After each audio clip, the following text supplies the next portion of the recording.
Bounce with me. Yeah, I told my niggas that we gon' fly. Long as we touch people, then we don't die. Just focus on you, niggas gon' lie. And I've been in the gym working on my own stride. Took a minute, but I stopped worrying about how other niggas making living on. Hey, what's up, everyone? I'm Rick Wilson. We're at Big Henry's in Austin, Texas, and I'm here with Vinyl Me, Please. I've been on fucking pivot, just ain't even full lift. I've been on fucking snippets, and they sleep like my name is Sheet. Niggas hate working hard and they love to tweet. See, my mama love me, you can hate the tweet. Made a man out of me like my name was Ping. Fuck the feet, I moved every day of the week. Alright, so my favorite album to dance to is obviously Thriller, which should be everybody's favorite album to dance to, unless it's like a Chicago house album. Cause it's literally a dancing album. Like everything, every single song is like, damn, even like The Girl Is Mine, it's like, it's a jam. You can play this whole thing at a wedding. I bet like 5 of these songs are like in like all of like wedding band, like, you know what I mean, like A-list, we must play this at the wedding type shit. So this is why that's my #1 album to dance to. Favorite album to make out to is any Frank Sinatra song, a lot of them, most of them, not the heartbreak ones, but this one's great because I'm fucking queasy and I'm a cornball, and I don't know, there's no really other way to like explain this. Have you ever made out to like someone with fucking, I don't know, The Way You Look Tonight playing, like, or Strangers in the Night? You feel like you're in some like rom-com from like the 1920s or some shit. You finna just get up and start swinging and dancing and flipping them around. So that's why it's my favorite album to make out to.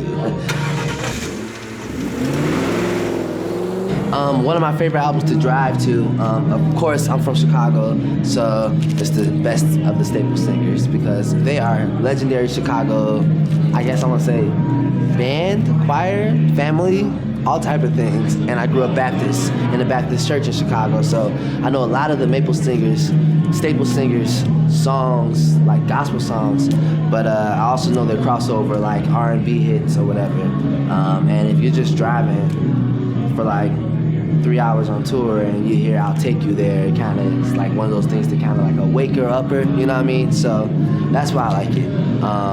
And like, look at all their afros. Like, come on now. Why would you not want to listen to this record? So the album that reminds me of my childhood the most, or like growing up, I guess, like when I was in middle school, whatever, is the Carter III. Because when this album came out, like, everybody I knew was bumping this, because everybody I knew was black as fuck, and they were like listening to this album in the cars. This back when they were like, well, people have it now down south, but like Chicago kind of like died off a little bit. People used to have big ass like subwoofers in their like car and trunks, and you would just hear like every song on this album playing. I just remember like everyone thought Lil Wayne was like Tupac when this shit came out. Like, I just think about records like what's Tie My Hands with Robin Thicke. It's like he's talking about the levees breaking and whatnot. It was, I don't know, it's a big deal. You had to kind of be there to see it. And I remember being 12 and 13 and this album coming out. 1, 2, 3, 4. One of my top 5 favorite albums of all time, actually, that no one really knows, is Mama's Gone by Erykah Badu. All these albums that I've been like saying, I know all the words word for word. That's why, because it's an album, because like you actually like majority of the album. Shout out to when people listen to albums, but people still listen to albums, because that's why Vinyl Me Please is here. But you know, like when people really was like, I'm getting the album, I'm bumping it in the car front to back. This whole album is it. This is like the epitome of like what a great album is. I don't know if it like got the love it deserved, because the first album was so raw and everyone's like was obsessed with it. But this album is crazy. Like, Green Eyes is what? Like, I mean, now everyone knows it because of the fucking Tiny Desk, but like before like Tiny Desk came out, this like 3 songs in one, and it's about how she's salty about like, you know, I don't know what it's about, but everyone says it's about her being salty about Andre 3 Stacks, and I thought that was like so interesting. Then he made Sorry Miss Jackson. I don't know. This is a great album. So it's gonna be a really, really lucky person who's gonna get the chance to win all these records that I've been talking about that are very, very vital in my life, and have very, very like crucial, you know what I mean, influences on me. So hopefully whoever that person is listens to all these fucking records. And I want to know what's your favorite song from all these records. So if you win these records, I want to know what's your favorite song from these specific records. And I need you to DM them to me. And I think you're going to get my record too. I'm not too sure.